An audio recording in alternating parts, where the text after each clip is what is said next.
Hello and welcome to my channel. In this video, I'm going to give you some tips for making sure your email signature is not blurry. When creating an email signature, I like to keep text in a sans serif or serif font that is going to translate well and can be live text, because as you may have noticed, when you open an email, images may not load, especially on mobile, without unblocking the images. So we want people to see as much information as they can without those images. Also, I would recommend adding alt text to each of your images so that if they don't display, you can see a descriptor of what that image should be. For the actual signature size, we want it to be 400 or less pixels to be most compatible across all devices, including mobile. So if we go to image size, if we were working in screen resolution, which is 72, you'll see that our width is 374, which is great. I'm going to work in 150 resolution, so we get a higher resolution. And you do want to make sure that any vector objects, such as these icons or your logo or a photographic image, are in as a smart object, so we can scale this without them getting pixelated. So if you are downsizing it all, make sure those images are vector.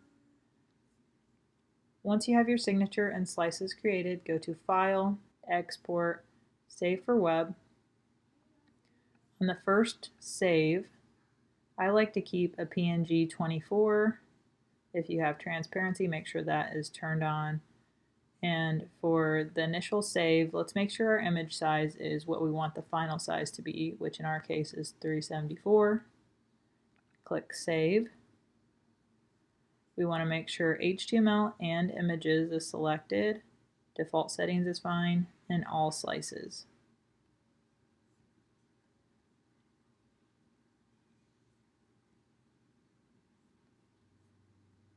Next, we're going to preview what that looks like.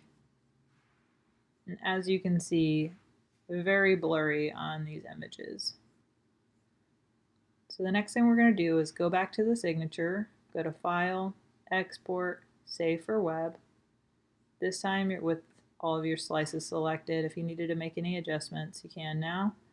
For the image size, we're going to keep it at this full width and height, because if we look at the email signature, as long as the width and height are defined by each image, we can increase the number of pixels for that image, and it's going to be much more crisp. So go ahead back to Photoshop.